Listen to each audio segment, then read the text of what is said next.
Sampai saat ini belum, tapi komunikasi kita masih lancar. Jadi mungkin intinya beginilah ya dari semuanya. Di bulan puasa ini kan bulan yang suci lah ya. Kita nggak baik untuk saling mencaci, maki, dan saling menjelekkan gitu.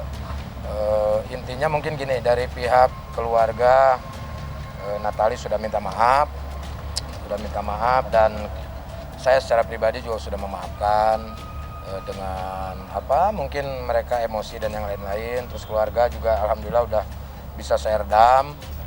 Kalau untuk balik ke rumah belum ya, karena saya kalau berbohong juga ini kan bulan suci Ramadan ya.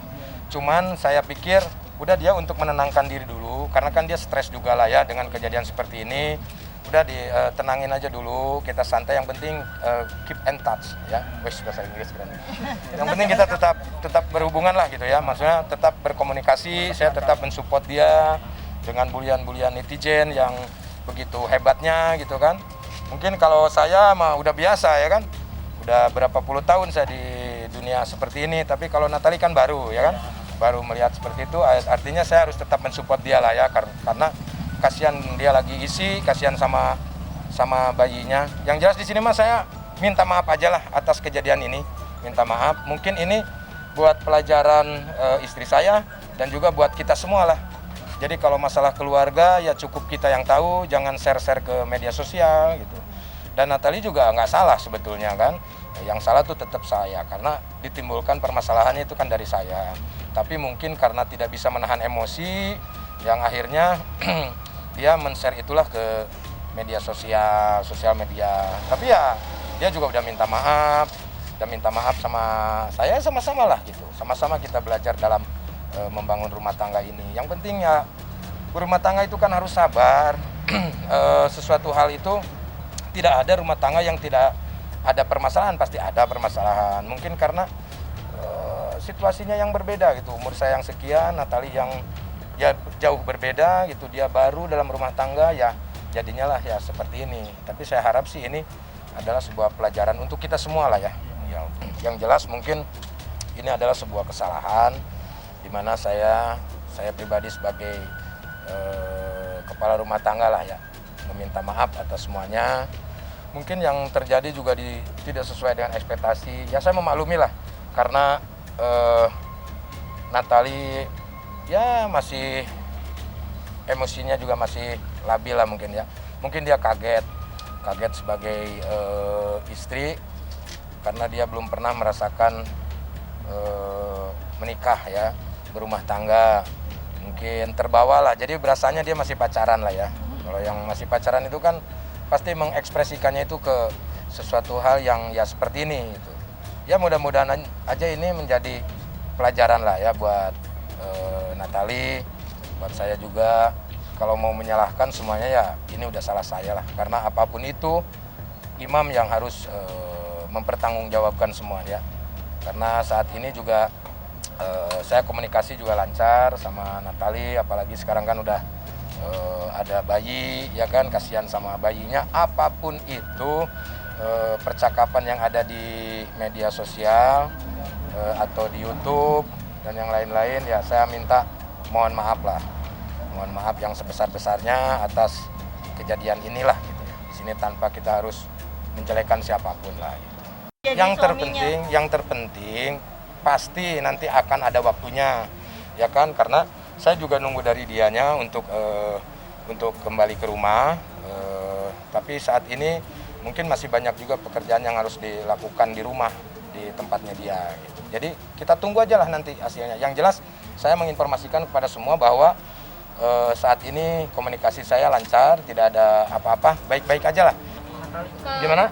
Ada di suatu tempat lah. Ada. Tahu, saya udah waktu itu saya udah ke rumah, udah nyamperin juga gitu. Udah nyamperin juga. Jadi ya tunggulah nanti, tunggu tenang lah, tunggu tenang. Anak-anak nyariin? Iya. Anak ayah iyalah pasti. Seperti apa kamu?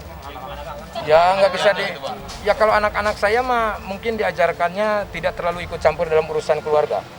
Jadi kalau ada ya dia senang, kalau nggak ada ya udah santai gitu kan. Yang jelas tidak ada kebencian lah dari anak-anak untuk bundanya. Postingan Ido itu flyer udah naik, flyer untuk promo ya bahwasanya kita memang mengisi acara di suatu tempat. Dan Ido sebelumnya pastikan juga kan, dan orang TV juga pastikan kalian nggak apa-apa satu panggung sama Bang Bilar, ya nggak apa-apa, memang nggak ada permasalahan apapun. Oh ya sudah, katanya gitu. Nah justru Ido bilang tanya aja ke Bang Bilarnya, kita kalau ada di situ gimana, aman nggak? Oh Kalau kita mah harusnya aman-aman aja. aman. Nah Ido bilang, Bang Kak, kita kemungkinan dari Bandung berangkat langsung ke lokasi. Oh ya sudah, mungkin harus di backupin baju. Kebetulan mau berangkat dan di cancel. Kebetulan lo kok mendadak banget. Kenapa? Karena ada satu hal dan hal lainnya, katanya gitu. Oh ya sudah. Terus Ido posting tuh player yang Ido bikin cancel, Ido naikin. Nah malah mojokin ke Idonya gitu. Sebenarnya nih mojokin ke Idonya. Wah kenapa, takut ya apa segala macam ya. Sebenarnya pribadi kita mah aman-aman aja, nggak ada yang gimana-gimana. Tapi mungkin yang banyak yang memojokkan atau apa, salah paham sebenarnya. Ya udah, dan kita kebetulan pas waktu itu lagi berkunjung ke ini lagi ke Syaki lah Ya. lagi bercanda-bercandaan Dia di situ, di mobil, jadi panik nggak apa segala macam ya do storyin kan ada muka si Iya. Itu teman saudara lah, Mama. asistennya Mami Umi. Jadi dia buat situ hapus lah bang jadi cuma miskomunikasi aja. Jadi saat dia Rizky Ridho promosi di akunnya bahwa dia adalah salah satu bintang tamu di program sore saya, lalu tanpa sepengetahuan saya di cancel, terus dia story, lalu dia pun story cancel gitu kan. Di story selanjutnya dia bikin statement panik nggak gitu. Ya sebenarnya orang udah pada tahu, nggak perlu saya jelasin, cuma ya saya nanya aja gitu, ketika dia live saya tanya langsung gitu, yang panik siapa gitu. Itu doang sih ya, biasa netizen ya selalu banyak reaksi dari orang. Apapun yang kita lakukan biasa selalu ada negatif positifnya lah ya, tinggal ya tergantung bagaimana kalian menyikapinya. Tapi menurut saya ini hal kecil yang biasa ya, nggak perlu dipermasalahkan. Saksi tadi yang dipanggil sudah ada dalam berkas perkara. Ya karena dalam proses hukum, bila ada hubungan pekerjaan keluarga itu ditanyakan apakah saksi bersedia untuk memberikan keterangan, bersedia untuk disumpah, itu dari haknya dari saksi. Tadi sebagai istri saksi Nindi bersedia untuk dilakukan sumpah. Pada dasarnya keterangan saksi yang ada di persidangan menjadi pertimbangan nanti hakim, jaksa melakukan penuntutan dan hakim juga dalam melakukan penutusan. Ya itu jadi bahan pertimbangan. Dari Aska tadi untuk saksi-saksi semuanya tidak ada bantahan. Sebagai istri dalam keterangannya gimana juga dia mohon ke hakim supaya segera cepat selesai perkaranya dan mohon diringankan kata permohonan dari saksi yaitu istrinya ya, gimana juga dia tetap masih istrinya ya statusnya.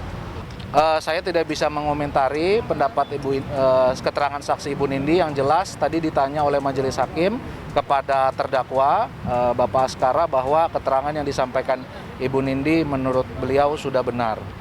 Kalau menurut kami sih tidak ada poinnya ya, karena beliau juga banyak menjawab tidak tahu dan tidak mengetahui, tidak mengerti dan sebagainya.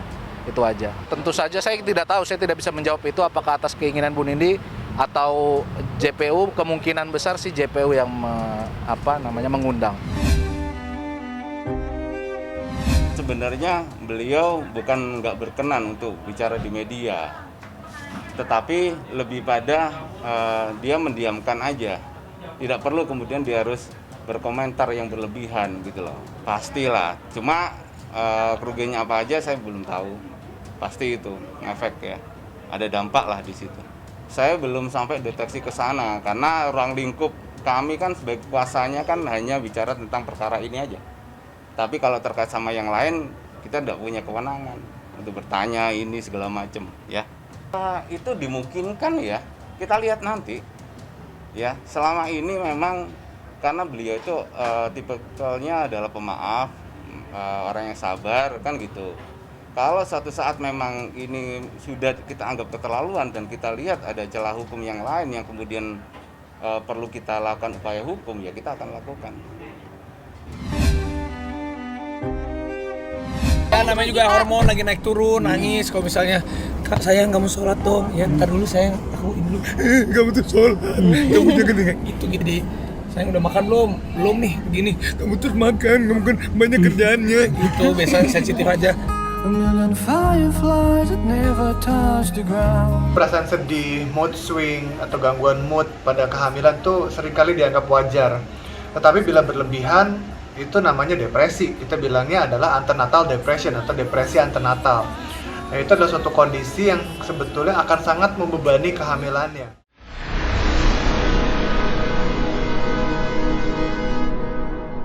Jadi jangan lupa untuk subscribe Cumi Cumi. Ditekan ya tombol lonceng merahnya.